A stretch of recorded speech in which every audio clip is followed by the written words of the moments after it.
Trauma and Triggers contains explicit content. Please check the show notes for details.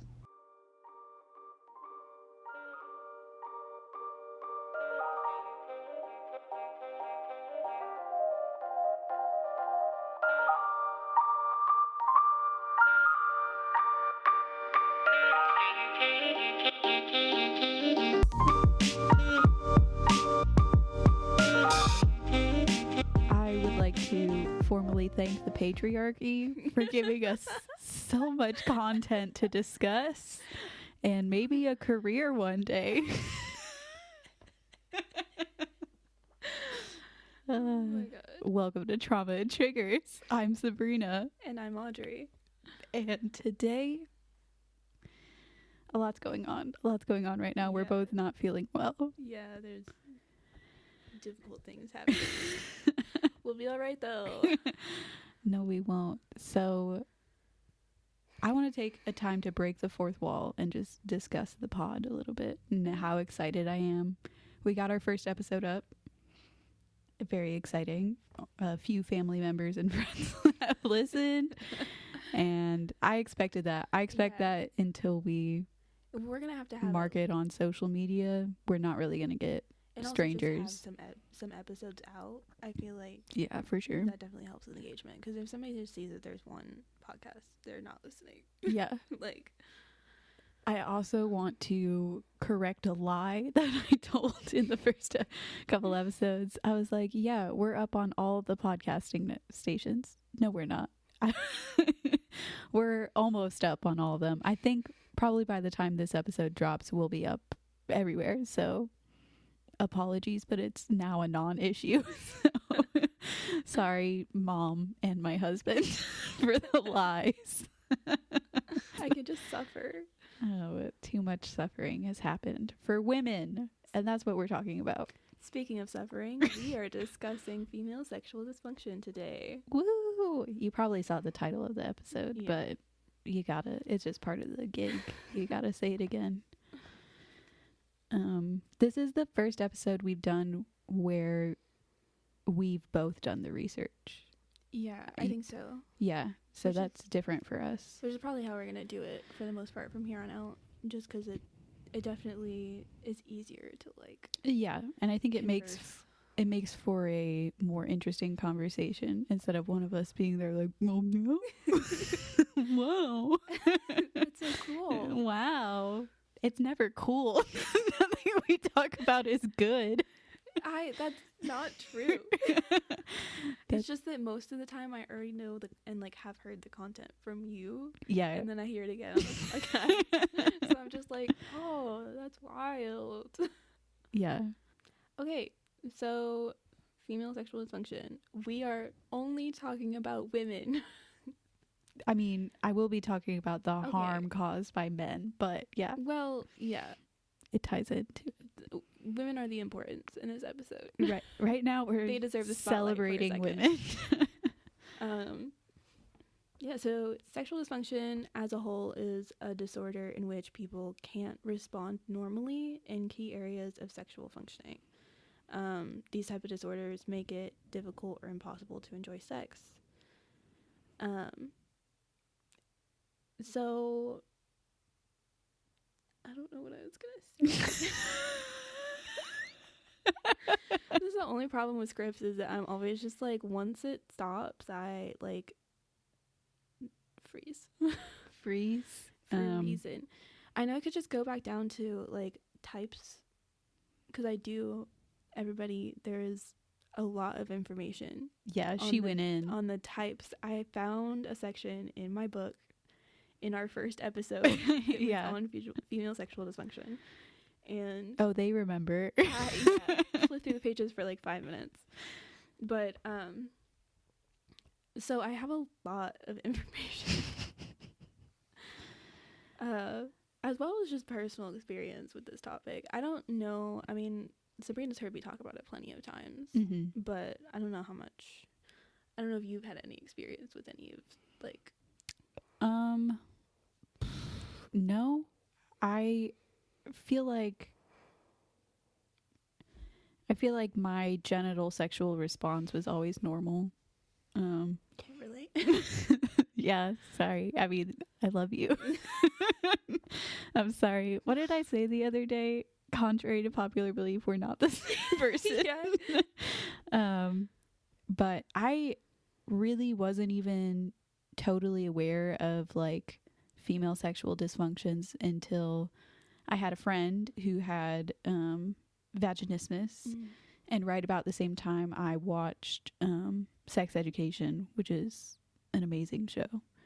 And one of the characters on there, I forgot her name, but she has vaginismus. The one that's into aliens, right? Yes. Yeah. And she eventually dates Ola.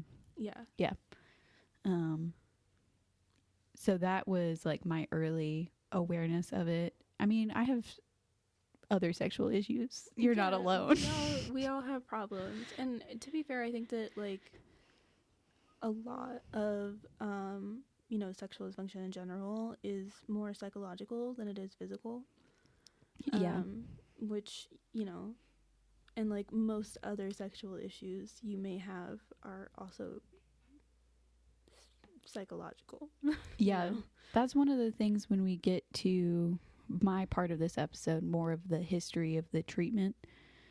In like the late 80s till now, sexual dysfunctions are kind of monopolized by pharmaceutical companies to make a buck, essentially.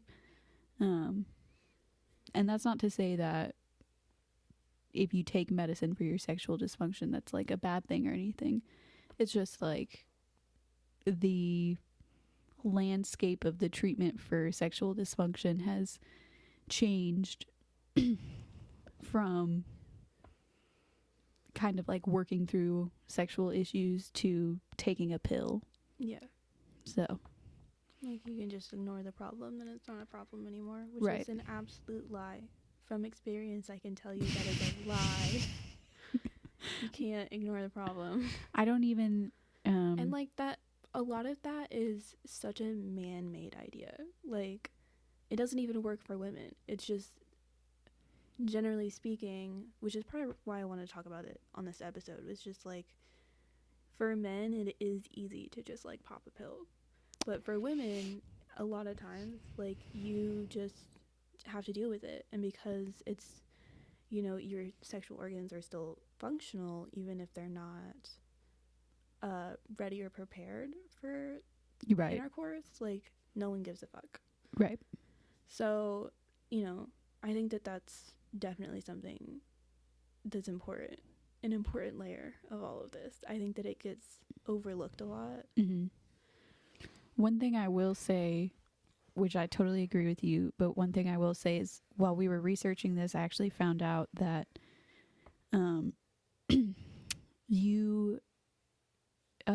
if you use Viagra to get an erection, you still have to be aroused somehow.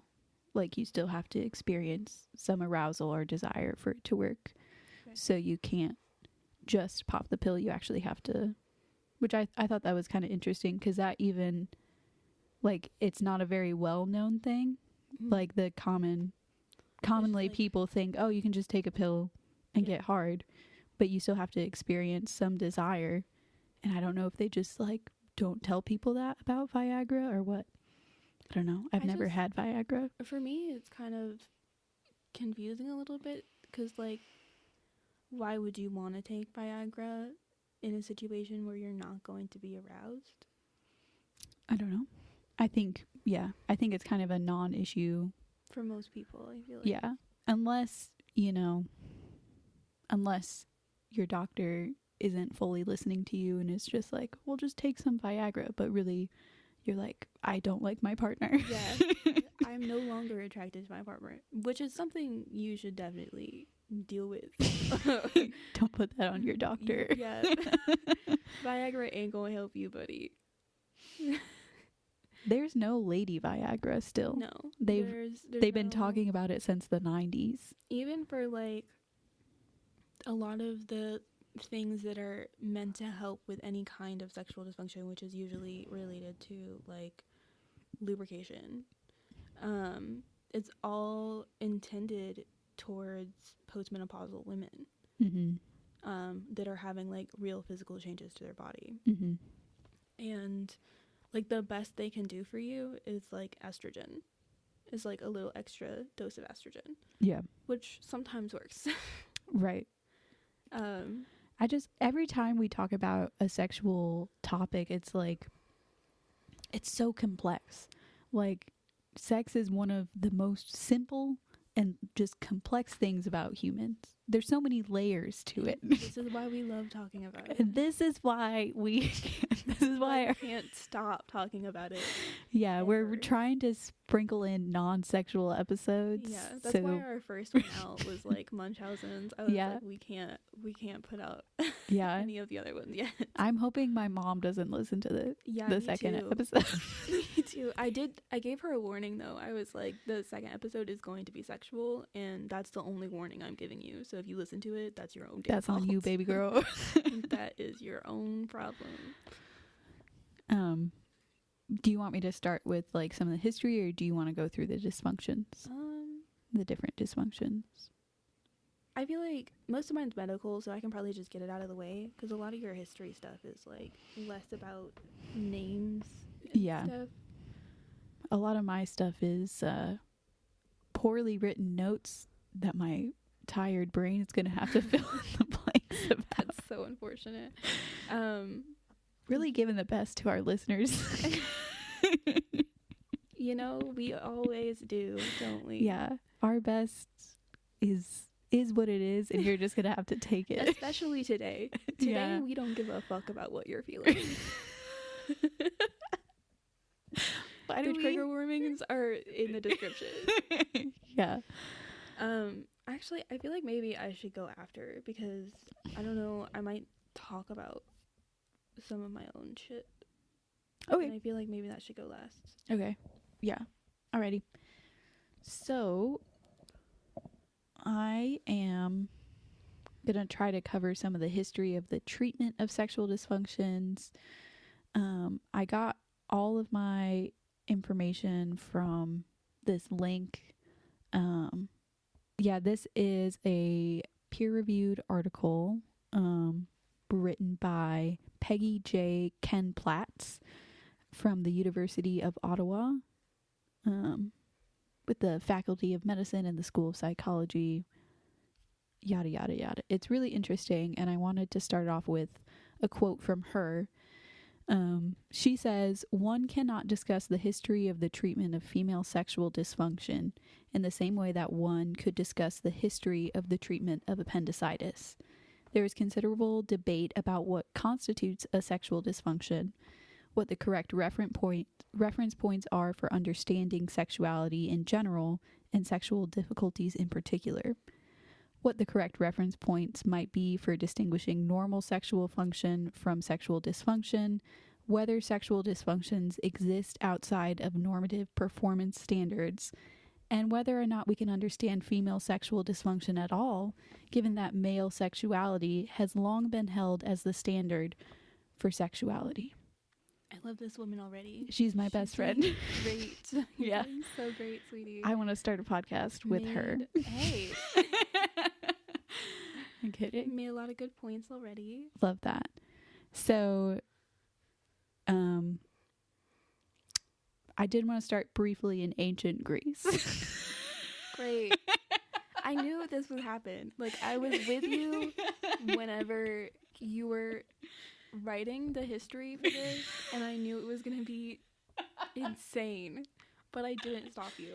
I'm so sorry. So just actually ancient Rome. I apologize. I'm already a liar.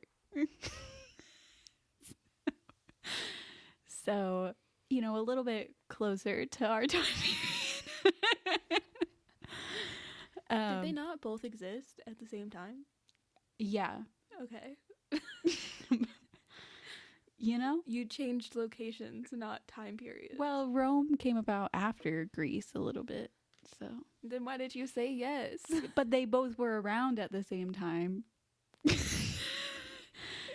Just like Canada and America were around at the same time, but America started before Canada. Okay. Audrey hates me right now. People were still living in Canada and America. Yeah. Why are we fighting? I love you. It's for the content. Anything for content. Okay. So just to start us off, the Latin word for hysterical comes from hysterics, which means womb or uterus. So She's laughing at my face, in case you guys were wondering. yeah, anytime I bust out laughing, it's because I tell Audrey a terrible fact about history and she just looks dead. Absolutely dead inside. Dead, angry, disappointed. Yeah, disappointed. The concept of a wandering womb came around. The idea that a woman would be difficult to deal with or emotional because her womb wanted to go do other stuff. That's real. That's a ridiculous concept. You know, they were figuring out. They were cutting bodies open and be like, look at this! Look at this fucking thing lady's got. And it just took over their world. Yeah, there really was like a lot of thought about like, because women have uteruses, that they are completely unreasonable, don't deserve political power, don't deserve the right to own property or vote, any sort of agency or anything like that.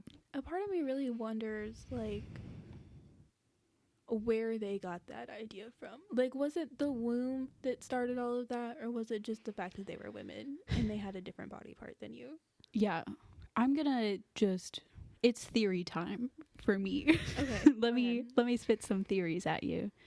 And we've never told anyone who listens to this. Hopefully they know we're not experts in any way. Never been an expert. Yeah, we're just here to talk and have a good time. So I think people who are marginalized and are victims of their society's structure do behave poorly at times because they're frustrated and they're hurt that they're not treated well and they don't have the same opportunities as everybody else. So I think there is an element of women were standing up for themselves like they always have throughout history. They didn't just pop up in 1920 and say we deserve rights. We've been saying that for a long time. Okay. Let's get it straight. So I think there is this element of like women could be difficult to deal with because they were pointing out the flaws and being like, hey, this thing is hurting me.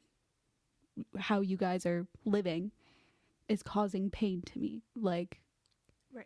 Or even if that wasn't fully thought out, it's still like when you have to deal with being a victim constantly in 100 little ways, it wears you down. And I also think so much was put on like physical strength, and the reality is typically women aren't as strong. So for some reason they're weaker. It's got to be their uterus. Got to be. Of course. Yeah. Sexism goes back a long time. The beginning of history. Yeah. I mean, people talk about how Rome and Greece were enlightened and all that, but I mean, even in like pretty much all religion, there's sexism. You know, yeah. Not in like the ideas and values, but like even just the stories behind them. Like even like Greek mythology, there's a ton of sexism. Yeah. And a lot of like violence against women. Right. It's hard to wrap your head around the idea that societies used to have different morals. Like, it doesn't make it right, but it's just like the things that they thought were important are so different to us now. Right. Yeah, it's so interesting. But let's get out of ancient Rome and go to the Victorian era. Woo! We did a big time skip. They really stuck with that wandering room. Wandering womb. Wandering womb. Womb. Yeah. Yeah. I mean, we can get into like the four humors and the balance of bodily fluids, but we're not, you know, That's we'll skip that. again, we're not experts. And Yeah. I don't feel like we need to be talking about that.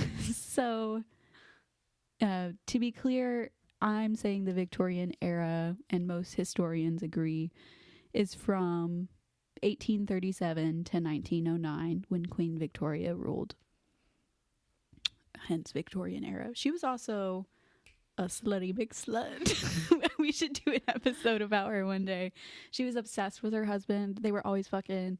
She has journals writing about how hot he is and how good he is at sex. They had like 25 children. Oh my god, I love that. Yeah. And she looks like a grumpy old lady. Like even as a young person? Yes. Or? Okay. I mean, everybody did back then. Yeah, everybody they really was having a hard time. The essence of misery in everybody's photos. Yeah.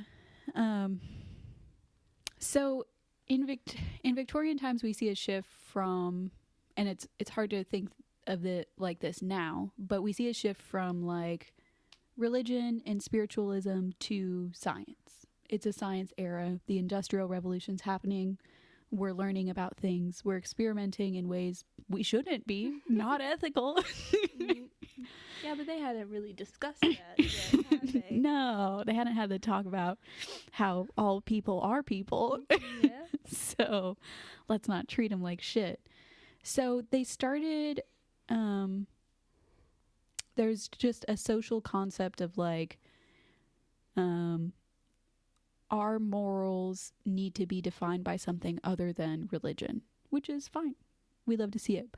But they started relying on science that they didn't fully understand. So we see the reemergence of that concept about the wandering womb, how a uterus makes you crazy. Yeah, there was a lot of atrocities that happened in Victorian England. Women would just be sent to this place called Bedlam. It was like a mental health institution for like wanting to have sex or not wanting to have sex or crying. Wow. Wow. Absolutely zero understanding of the body. Yeah. It's showing incompetence is what it's doing. So they start diagnosing something called spermatorrhea. This was basically the idea that men need to stop jerking off so much. Yeah. No, it's hilarious. And they were like, there was like ad campaigns about like how jerking off will make you dumb. And like how it'll make you fat and lazy if you jerk off. They were like, you should only have sex if you're coming inside a vagina. The only time you're allowed to have sex is if it's cream pie city. Honestly, that sounds like a religious agenda. Yeah, it does. But it wasn't fully, because it was also, you know, Darwinism was popping up. It was also the idea of we need to further our species and stuff like that.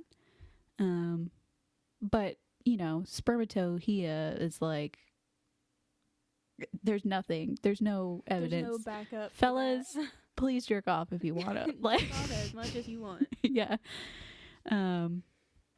But because of that, there was a pressure put on women to be like really prim and proper and like not really want sex, but to do their marriage duty and have sex. I think the thing that's always pissed me off throughout history, even now, it's like there is some expectation and like some kind of like men play into it now about like the chase. Like it's almost a positive thing when women don't want sex. Yeah.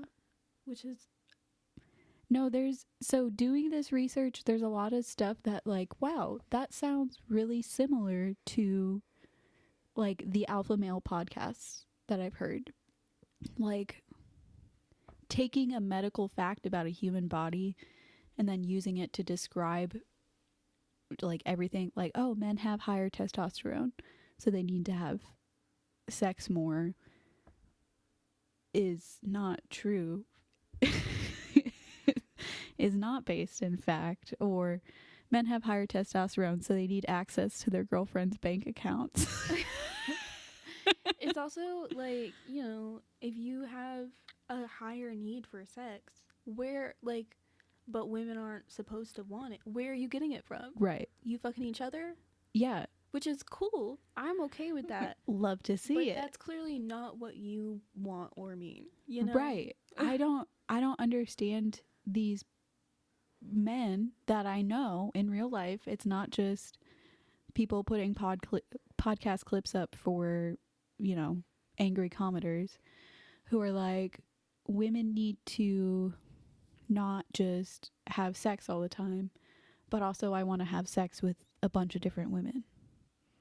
Like, do you understand that? You know, if you're having sex with a bunch of different women, so are other men. That's under the premise.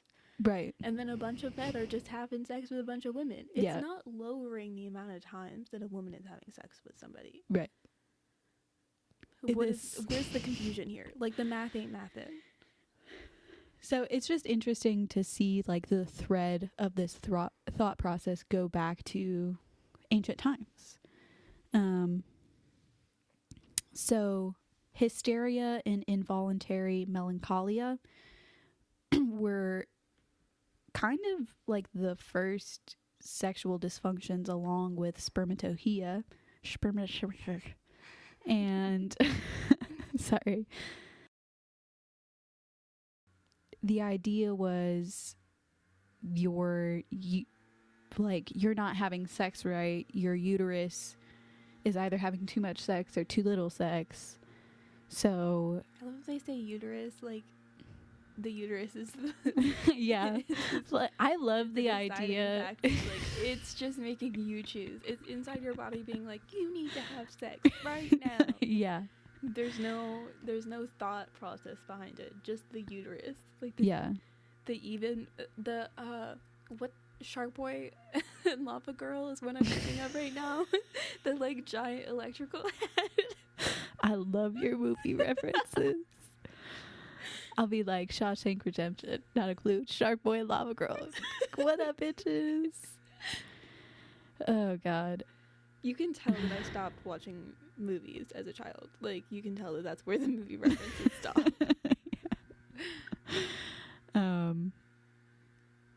Yeah, my husband said his favorite part of our podcast was us talking about Monsters, Inc. Love a supportive king.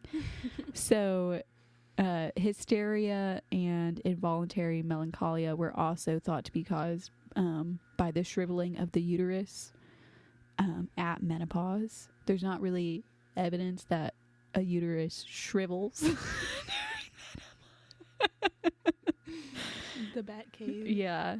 And then also they were just like, everything was all about the uterus, and they were like, oh, if you have a fat uterus or a big clit, you're a nymphomaniac. It's wild. There's this quote. The underlying assumption that women were dominated by their reproductive organs led physicians to blame virtually all women's diseases and complaints on disorders of these organs. Which, how many stories have we heard of people being like, my appendix burst and my doctor said I was just having period cramps? Yeah.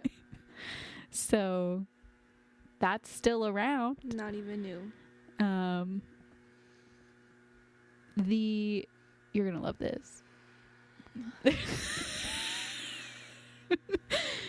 I'm so tired. Hysteria and involuntary melancholia were both listed in the first two DSMs in 1952 and 1968.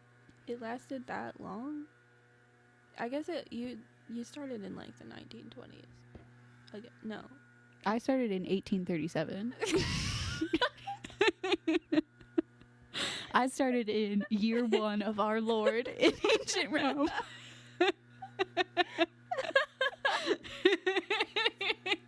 But hysteria and melancholia are from like mid to late 1800s. Okay, so they stuck around well into like Right. the 50s. Yeah. So they were in the DSM in 1952 and 1968 and weren't removed, I think, until 1978. Some of the treatments for these disorders included everything from diet, bloodletting, cold enemas, and removal of ovaries and clitorises.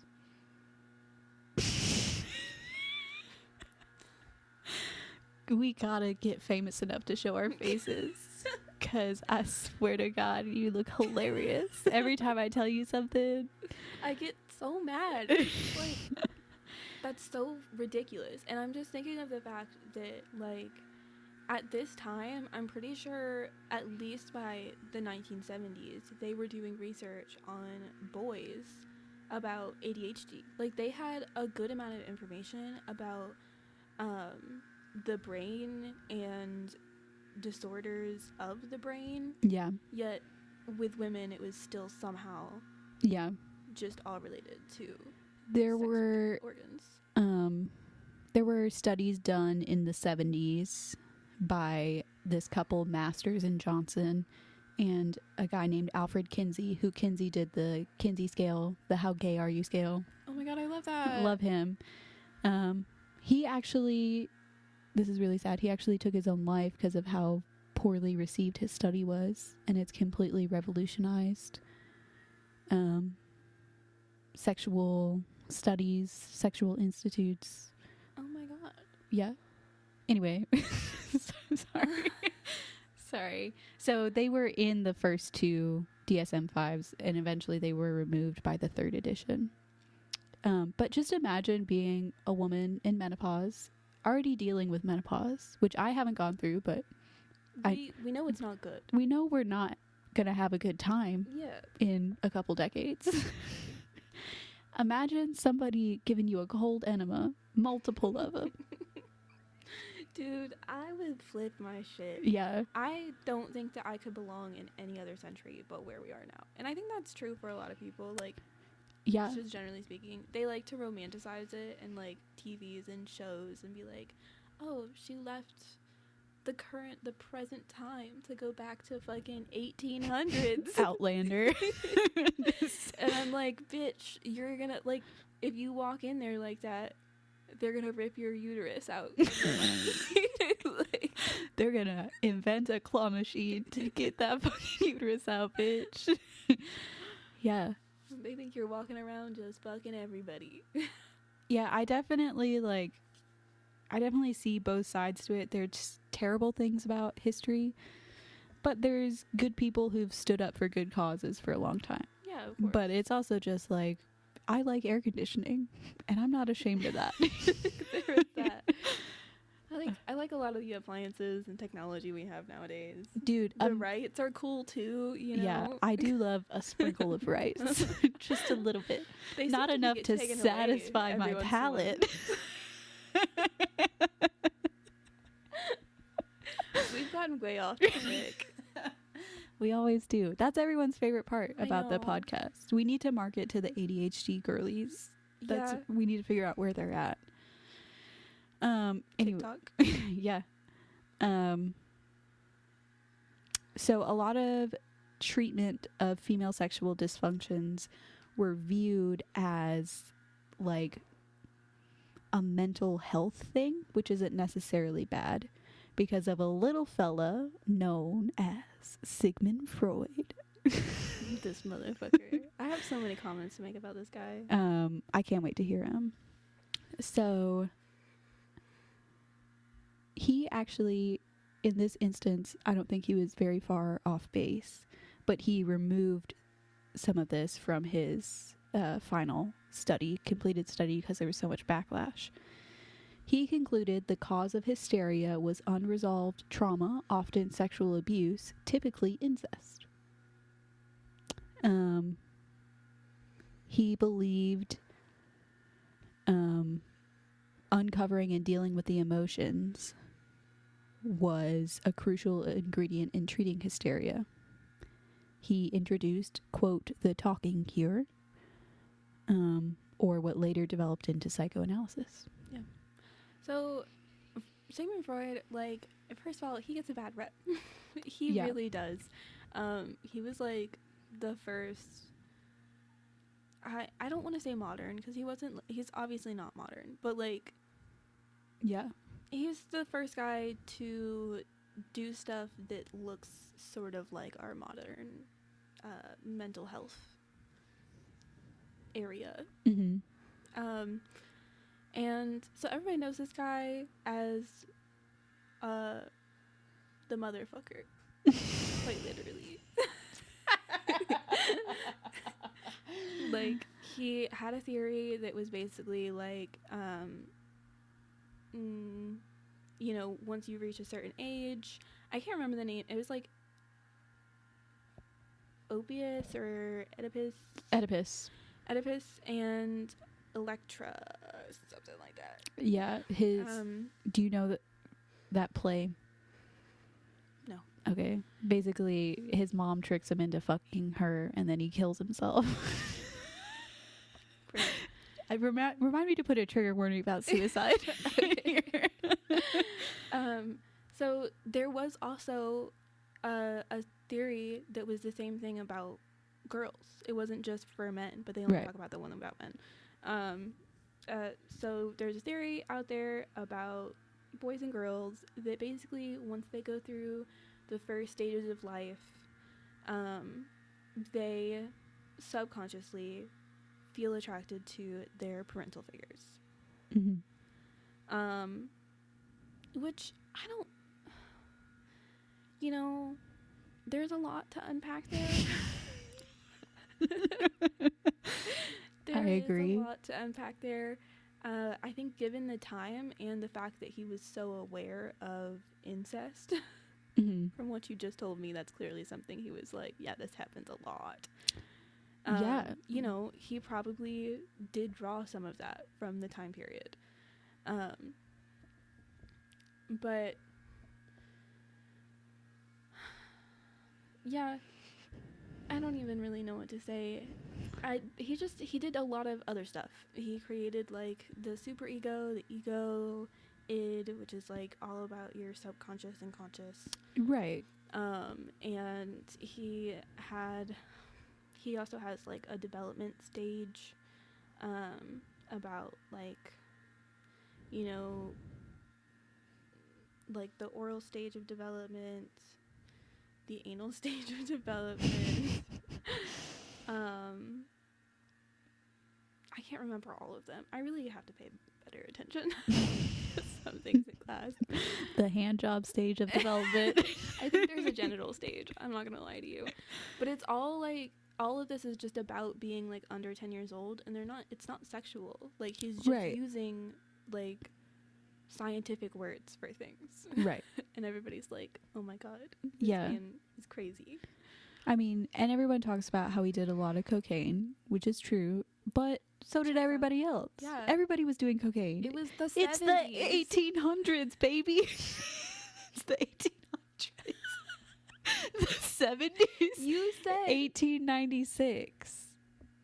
We're stepping back in time again. You never told me that, you whore. You thought Sigmund Freud was in the 70s? I don't know why, but yeah.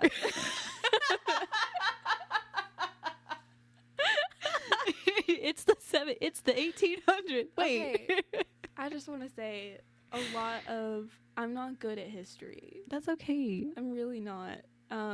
Even when it's psychological, which is my major, nobody judge me for this stuff. Like, I can know a lot about Sigmund Freud, but if you ask me like the dates of any of the like pioneers of psychology, I will have nothing to give you. That's okay. That's why we're a duo, you know? We fill in for each other's. You think I was going to sit there and read Abnormal Psych? Absolutely not. That's not for me. That's your journey in our space. But I want to tell you this part. I think it's so funny. So we talked about how Freud had that theory that the cause of hysteria was unresolved trauma, often sexual abuse. So he introduces his theory at a conference in Vienna in 1896. Okay. So there was this other psychologist there, Kraft Ebing, who was at the peak of his fame, and during the conference stood up and said, "This sounds like a fairy tale." Damn. Yeah. Oh, I that's love it. hilarious. You know, the reality of that is people were probably just very offended that, like, you know, their, like, men their abuse had an effect, and they were actually the cause. Yeah, I think there's something where even now people don't like sexual abuse. I'm sorry. No, that's a good thing. Obviously. We should not like sexual abuse, but like, you know, people who perpetrate sexual abuse will, you know, feign sort of like, oh my gosh, that would never happen. But then also people who don't, they like, it's so shocking to them that they can't compute it in their head, so they just shoot it down, or it's so like scary and taboo. I just think that's funny, like a bunch of serious psychologists at a conference, and one of them just stands up, "This is a fairy tale, Freud. You should be ashamed of yourself." I also just want to mention, I'm still thinking about this from before. I did not realize that cocaine was invented in the 1800s. It's a plant. It's a plant, Yeah, baby girl. I know, but like I didn't know that they had realized that it could be like used recreationally. Yeah, Coca-Cola was made, I think, in the early Oh, yeah, 1900s, that's right. and it had cocaine in it for a long time. I did know that. Yeah, Sometimes I just have to connect the dots. that's okay. I'm here to help you find dots. It's all right if you just call me stupid. That's okay too. I will always love and support you. Okay, so because that happened, the whole "that sounds like a fairy tale" thing, Freud withdrew the controversial aspect of his theory of hysteria in order to establish the credibility of psychoanalysis. So he was saying this in late 1800s, that like hysteria and stuff, like some stuff is caused by trauma, especially sexual trauma, typically incest. He got rid of that so that people would believe in psychoanalysis. Yeah.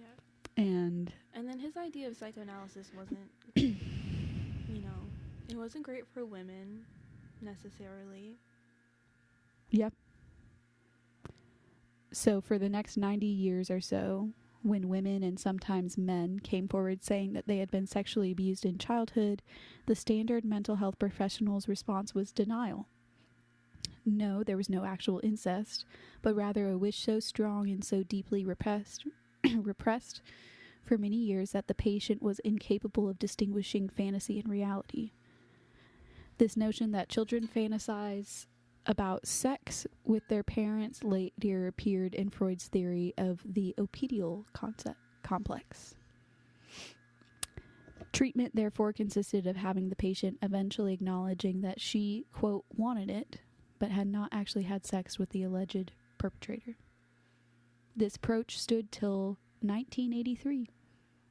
It's still standing. Bum, bum, bum.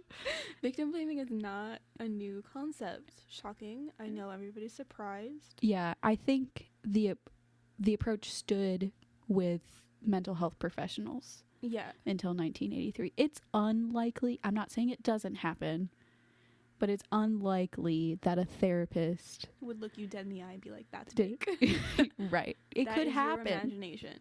It could. So I feel like, to be honest, this might be a hot take, but I feel like it's more likely that doctors will say that to you than a therapist. yeah, I agree. I've heard doctors say it. I've heard police say it. I've heard EMTs say it. I've heard teachers say it. I've heard So- preachers say it. props to the mental health community for moving forward in society. Yeah, that's almost 100 years later. Yeah. That methodology of treatment stops. Yeah. It really, like, honestly, it really grieves me to think about how much people have been hurt throughout time. You know, these people are dead and we can't do anything about it.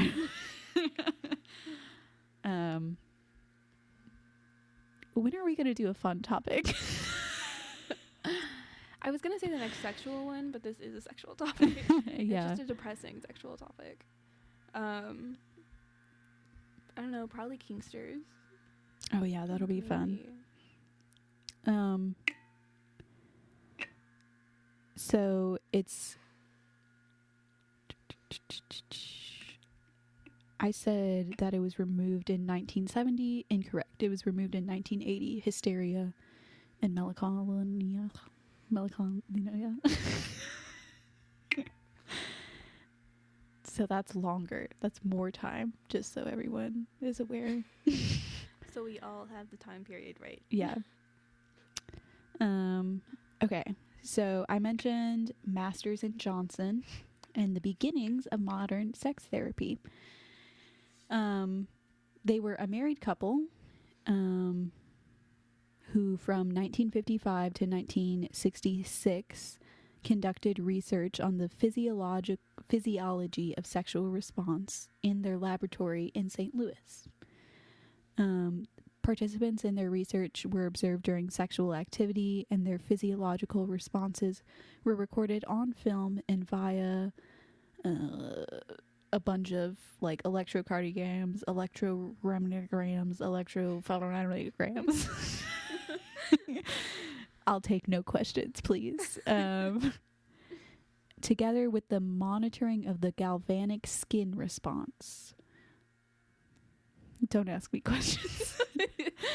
In addition, Masters and Johnson developed 2 new instruments, the penile strain gauge, and the vaginal photophilisograph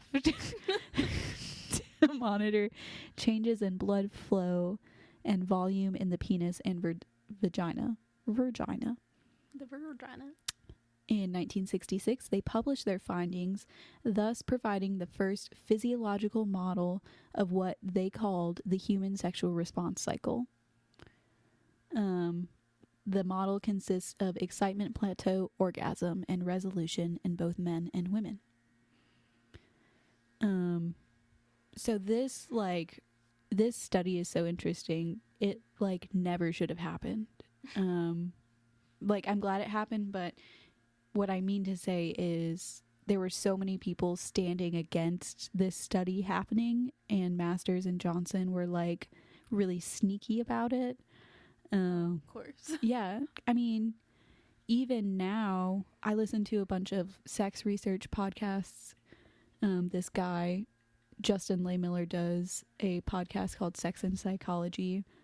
And he has a lot of experts in the sex research community come on and talk, and they talk about how even to this day they have to do sneaky stuff to try to get funding for studies. They can't just study sex research or whatever. They have to, and I can't think of a perfect example right now, but it's just interesting because sex is important and understanding it is important, and destigmatizing it is really important. There's so many people I know who, if they could work on their sexual lives because it ties into everything else, they would be better people all around. Relatable content. So, because they did that study too, it also, and this is also coinciding with the pill being created, birth control and stuff like that. It made people realize, oh, women enjoy sex too, because there's a physiological pleasure response that's recorded in science. Obviously people knew that, there were people having sex with women who could understand she's in the throes of ecstasy, right? But like the general societal concept was women don't really like sex. But yes, we do. I'll speak for women. If you're doing it right, they should. Yeah.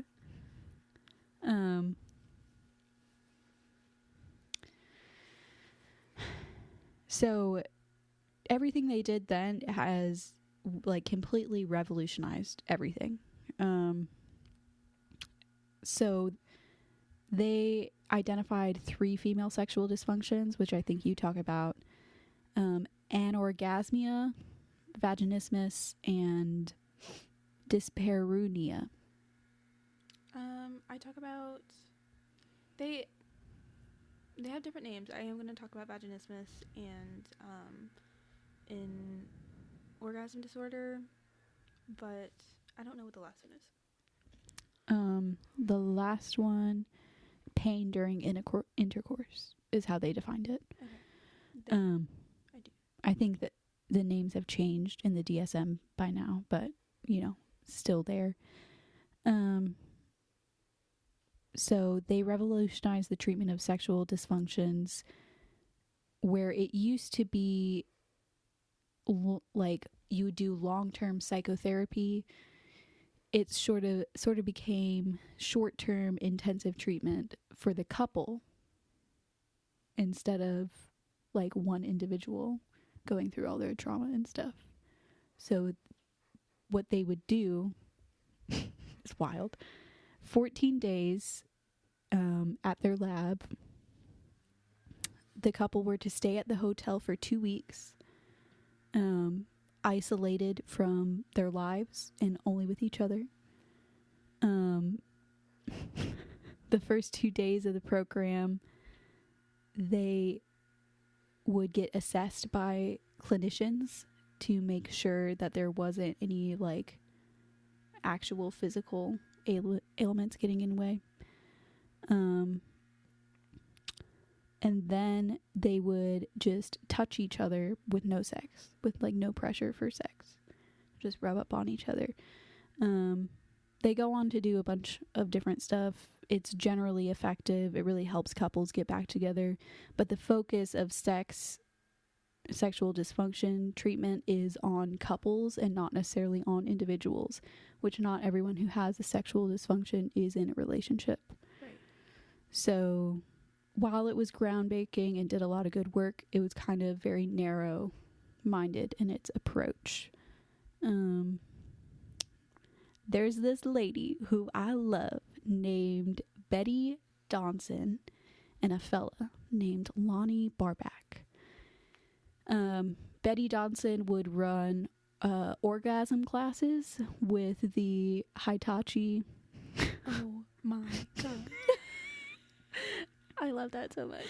Do you remember me telling you about how everybody believes this story about the vibrator where doctors got so tired of jerking patients off that they just made a vibrator? It's not a real story. No, I don't remember. There was a whole movie made about it, but it's not real. That's not really what happened. Okay. What really happened is everybody had a Hitachi wand in their house for decades, from like the 1950s. And it was described as a personal massager, but not like in a sexy way. It was literally just like a personal massager. Yeah, if your shoulder's hurting, whatever. People had them. Grandparents had them. It's a gift you would get for everybody. And this lady, Betty Dodson, is like, hey, ladies. I noticed this. I noticed the delicious sensation.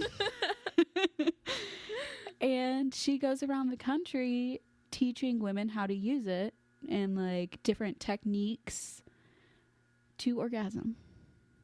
I love that. I love her. So in the late 60s and 70s, we see this revolution. Sex is becoming like more like everybody's having sex. Like our parents' generation, our grandparents' generation, they were fucking more than our generation is. Yeah. And like a sexual reawakening was happening. And then Oh, also in the 80s or the 70s, desire disorders replaces sexual disorders. Just a little side note. It goes back to sexual disorders later. And then we get into the early 80s, and that's when the AIDS crisis starts. And the feminists of the time started saying stuff to put down like sex workers and pornography, and sex went from empowering to dangerous. Yeah, sometimes I don't always agree with our lineage. Oh, yeah. The feminists weren't right with this one, you know? The feminists in the 80s were very strange to us now, because the 80s was so much focused on like wealth and having access to jobs and access to money, that what they were fighting for was being able to be a CEO. Whereas now what matters to most people more, I think, is social equality. Right. So I don't know, the way that they talked about sex in the 80s, if you were a feminist, and in some ways if you weren't, was kind of like back to, you know, it's the conservative backlash from the 70s. It was back to this idea of like, oh, it's between married people, and it's, you know, only whores go out and sleep with a bunch of men, and just because the pill's around doesn't mean you're safe, doesn't mean you won't get pregnant, yada yada. And they can shut the fuck up. Yeah. So it's just interesting, the trend cycle. We've gone through a lot of history here. We're rounding off. I'm so sorry. In the 80s is when Big Pharma, Pfizer, actually, shout out to Pfizer,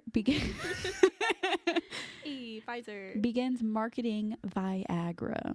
If there's one thing Big Pharma will do, it is monopolize If they had a pill people's needs. they could sell for equality, mama, I would buy it. That's fair. That is fair. Take my money. If they gave me a pill that was like, if you take this, no one will ever discriminate you again, I'll be like, all right, You're right. you got it. I'm sorry. Pfizer made Viagra in the 90s, but in the 80s they started making like Viagra like pills. Yep. You know, the people who were fucking a bunch in the 70s, they're still around, but now they're 45 and their dicks don't get as hard. How unfortunate. So Big Pharma's like, I'll take your money, please. And I really only went up to the early 2000s, but you know, a lot of like the 90s was really a lot about like science and technology. I mean, history has been about that for a while. So we start seeing like talk about testosterone and talk about estrogen and how that rules over people's bodies, and that's why women are X and that's why men are X, you know. So I labeled this as biological reductions to the 90s and early 2000s 200s. Just this idea that a lot of sex is just your physiological response and there's not more to it than that. So yeah, I mean, that's all I have for you. That's all I wrote down. Thank you so much. How did you feel about that? And we'll get into your stuff. I thought it was really fascinating. Thank you. I appreciate the amount of work and effort you put into it. When I told you let's start in ancient Rome, I was bugged out. There was a big time jump, you know, which I Right. appreciate. Yeah. But yeah, no, I thought it was very good. I would have never looked up any of that information on my own, you know. We're the dream team, baby. Yeah. I never would have cared to look up the stuff you're looking up, but then you're going to tell me and I'm going to think it's so fascinating. Slurp it down is what I was gonna say. Oh. Okay. Erotic. Okay. So now that we've gone into a little bit of history, let's give some like current sexual disorders. Mm-hmm. All of this is according to the DSM-5. I'm gonna just give some like a general description of what the disorder is and some symptoms of the disorder. So to start off, we have female sexual arousal disorder, which is the lack of normal interest in sex and rarely initiating sexual activity. Symptoms include a reduction or absence of sexual interest, thoughts, initiation, pleasure during sex, responsiveness to sexual cues, or sensations during sex for at least 6 months. And we also have female orgasmic disorder, which I think you kind of touched on. That's the one that was like, it's kind of the same thing, just different words. Which is a significant delay in frequency or absence of orgasm, or is unable to achieve past orgasmic intensity for at least 6 months. Both of those are like, to be honest, I personally feel like a lot of it is psychological. Like I still think it can be a disorder and have it not be like a physical thing. Yeah, I mean, just so much of sex is related to your brain, or just like, I think societal standards of what should and should not be happening during sex. There's a lot of people who think that, like, you know, you put in a minimum amount of effort, and if it doesn't work, then you deserve to have this order. Right. You know, and that's not necessarily true. Like, right. You might think you have a lack of interest in sex, but you might just have a lack of interest in your partner. You might not be able to orgasm, but maybe your partner sucks in bed. Like, right. You know, it's not immediately true that you have these things. Yeah, and it's like, it reminds me of the quote that I started this episode off with, is like, what are the normal markers for sex that can really vary person to person? Some people love having sex every day, and some people that's not their journey. Funny. Interesting. Okay, moving on to genitopelvic pain disorder. And I'm also going to discuss vaginismus and also dyspareunia that you talked about earlier. So this is a little bit more complicated. The criteria is also 6 months. You have to have the criteria for 6 months for it to like count as the disorder. The individual must experience at least one of the following problems: difficulty having vaginal penetration, significant vaginal or pelvic pain when trying to have intercourse, significant fear that vaginal penetration will cause pain, or significant tensing of the pelvic muscles during penetration. Vaginismus is a more specific problem in this category, where women experience involuntary vaginal muscle contraction, preventing entry of penetration, like physical, like it's not just pain, like that shit's blocked off. Like that shit is almost impossible. She clenched. Yeah. Usually caused by trauma or the fear of penetration.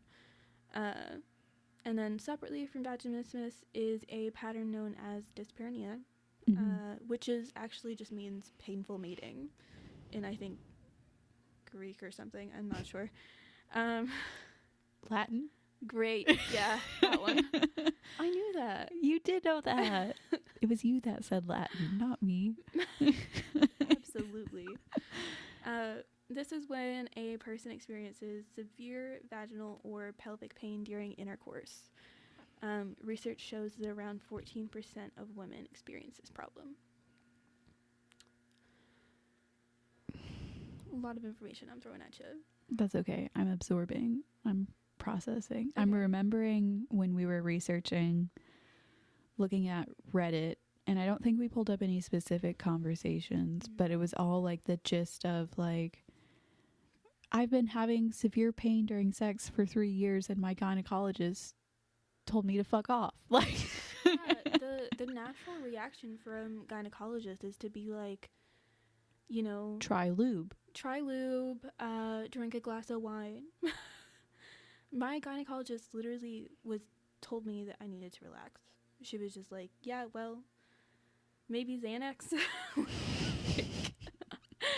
I'm like, you know, on some level I understand where they're coming from, because like for a lot of these situations, especially like things related to genitopelvic pain disorder,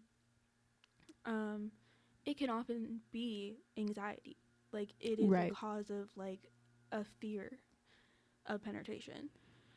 And you know, I understand where they're coming from. I might suggest empathy.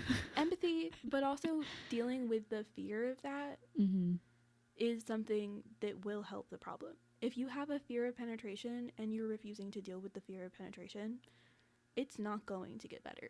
Right. Your anxiety will not disappear. And if you pop some pills just to have sex, something ain't right. Yeah. I will say though, like, I've taken anxiety medicine before, and sometimes it's helped me, like, as a crutch to do the situation once and then realize nothing bad happened. Yeah.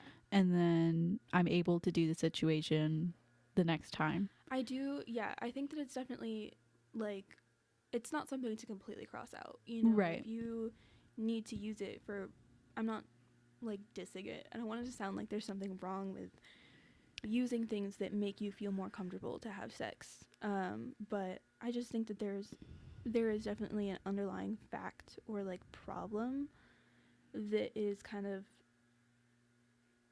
that could be causing the discomfort that I feel like people don't talk about. Right.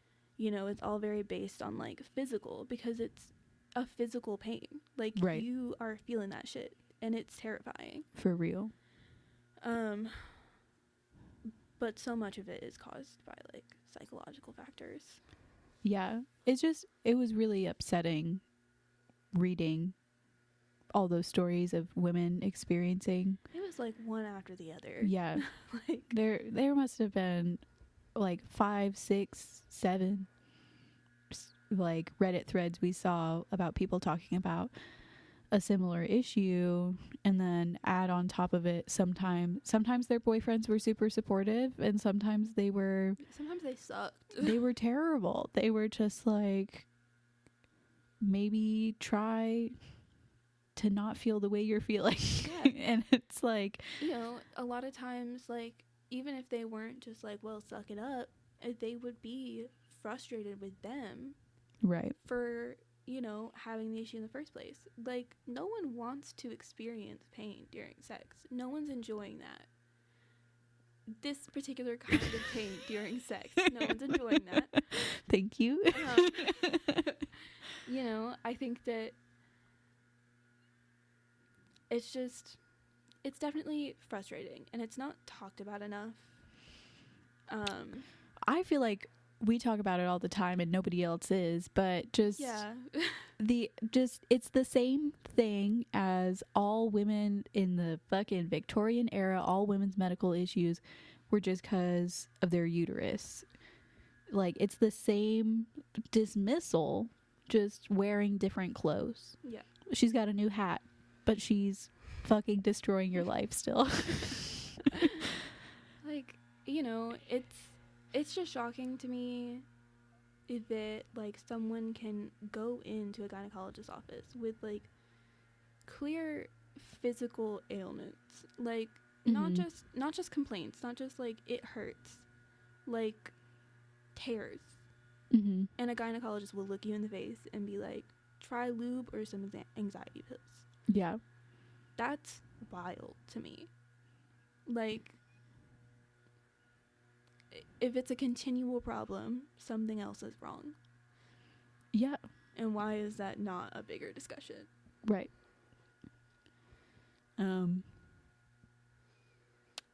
Because of that podcast I listened to, Sex and Psychology, they talk about how sex educators are uneducated about sex, or like That's not shocking. medical professionals are uneducated about sex. Yeah. So they don't always know what to do or say when someone comes in their office and is like, I can't do penetration. Yeah. It hurts so much. I'm scared. So they might just be like, have you tried drinking? Like, Which is shocking that a gynecologist doesn't have accurate education. yeah, like you're the one person who's supposed to be specialized in this area, Right. yet you're lacking information that I could find online. Right. You know? And I feel like even some psychologists I've talked to don't have accurate information about treatments for sexual issues either. Yeah, for sure. I think that, you know, the just regular track for counselors or psychologists really does not include sex much. You know, they Like one human sexuality course. Right. maybe a lot of times what they do is they have one like chapter in a One regular chapter? course that's about sex, and that's all you get. Great. You know, like a lot of the stuff that I know I've gotten just because I find it interesting and because I want to know more about it. But yeah. it's like not shocking to me that psychologists don't know more about it and don't know how to necessarily like handle the problems, because sex is so connected to every other part in your life. If you're working with a couple and you don't know how to handle sexual issues, you need more schooling. Right. You're not going to do them any favors. Yeah, and I feel like, you know, no one can be educated perfectly on every issue. I'm not asking for that, but I want to see people who are supposed to help in our society, who get paid to help, who have put themselves in the position to do that, to have more concern for the people under their care and not just write them off all the time. Like, if you don't have all the answers, that's okay. Yeah. A quick, I'm not sure, I'll look into that and see what I can find would be great. I think that is what I've liked about some of the like the psychologists that I've had. If they're like not sure about an issue or a topic, you go back to them. You know, you go back to them, they look into it, they think more on how to help you. But like doctors, it's just like you see them once every 6 months, once a year, and they're like, well, here's this, you could try it, it probably won't work. And then Right. like you don't see them again. And some of that is just, you know, American healthcare at its finest. Yeah. We can't get into that. This episode is already long. We're already at an hour and 20 minutes. Oh my god. We have to cut out the first 5 minutes of Yeah, it's rambling. still an hour and 15. Goddamn. Yeah, I'm processing, you know. I always feel better after we podcast, but I also feel worse. Sometimes nothing feels resolved or happy. Yeah. When will I ever feel good again? I don't know. What's the next topic we're going to do, cuz I can't. We could just do Kingsters and the community. We could do hypersexuality. The gang's all here. Yeah, I think, you know, we don't know the topic of our next podcast yet, but I will say I'm ready for a fun one. Yeah, Yeah. that's fair. Listening to Munchausen's over and over again while editing it really That was rough. depressed me. Yeah. I'm gonna say Cucks was fun. Cucks was fun. Yeah. Anything that's kink related, we usually have a great time with. Yeah, because it's great. It's, to me, and this isn't me being funny or anything.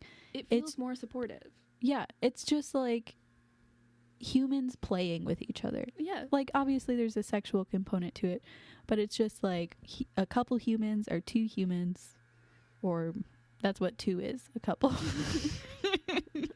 A group of humans having this thing that they love all together. And I think that's great. I think that's pure, and I don't care what anybody says. I'll stand by that. That is like one of the things that I've never understood with society in general, is just the like need to outcast people who have interesting sex lives. Like, what is that about? Why? It's clearly giving jealousy, you know? Like, if you're upset that we're having a good time but you're miserable, deal with that on your own time. Yeah. I think it's giving the classic human fear of the unknown. It's giving, you know, generational trauma. My mom shamed me for my thing, so I'm going to shame you for your thing. Like, but it's still just like, I also experienced shame and generational trauma, and I'm sitting here, live, laugh, loving my piss king community. We can all be respectful and not necessarily relate at the same time. Right. It's not a difficult thing to do. Right. That's just us, though. Okay. Alrighty. So, what traumatized and triggered you this episode, Audrey? you know, I think that the wandering womb. Yeah. I wasn't expecting that. Yeah. A lot of the history I wasn't expecting. Also, what triggered me is my realization that history is clearly not my subject. Sigmund Freud, classic 1970 movie star. I love. Okay. I didn't even question it for a second. Like, what is wrong with me? Can we talk about just the idea that Sigmund Freud was alive when Star Wars came out in your head? That's wild. like logically speaking, I know that. Like, I know that there's no way. Right. But you just felt, I mean, I did mislead you a little bit unintentionally, but I was in the wrong time period. And, you know, if you had given me any time period and started talking about Sigmund Freud, I would have assumed. Yeah, I would have been like, it's the year 1200. Makes sense. Zero questions. Alrighty. How about you? What traumatized and triggered you? I think thinking about a person wanting to have sex, but they have such anxiety that their vagina physically closes up on them. Yeah, it was a lot for me. Of trauma.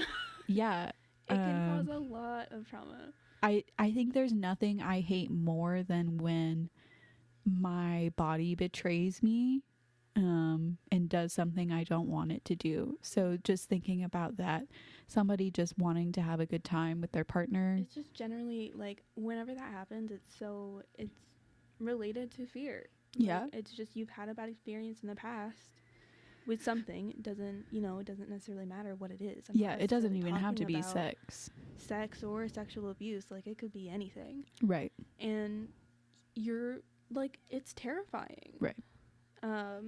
And then, you know, I didn't really get too much into, this is going to be such a long podcast. I didn't get too much into like my own personal experiences, but for me, like, I did have that issue. I don't know if I would necessarily classify it as vaginismus, but I had fear of penetration, and it caused an immense amount of pain. I like had physical issues because of it, and I would push myself to like be able to do it and to get it over with, which made everything 10 times worse. Right. Like, you know, it's definitely not, it's not healthy, and it's not talked about enough for people to be informed on how to handle those situations. Mm-hmm.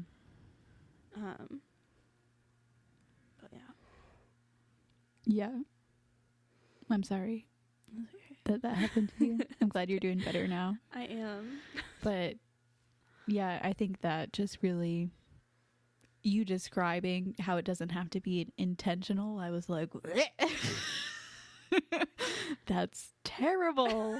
What do you mean? Wait, I'm confused. You said, I think it was the last one you said, or maybe vaginismus, but like the vagina will like not allow anything to enter, and it's not even like an intentional thing. It's just an automatic bodily response.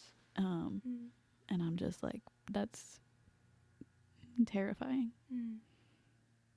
It's not good. Well, let us know. We have Q&A and polls set up. Let us know what traumatized and triggered you. Yeah. You can follow us on Instagram and TikTok. I'm not gonna promise that there's anything up right now. You can email us if you have anything you think that might interest us. We want to hear from you guys. I know we talk about how we hate you all the time. But it's just because we're silly. It's just jokes. It's all jokes. God. We show our love by being rude and annoying. Yeah, the other day, Audrey kicked me off my chair because she loves me so much. I didn't kick you off. I was just kicking your chair backwards. Right, and I did bite her knee in return. Can you believe we're in our 20s? Honestly, it's shocking. Like it really is. Well, I won't say I love you guys because I don't know you, but I appreciate. We'll see you next time. Appreciate you guys. Bye. Bye.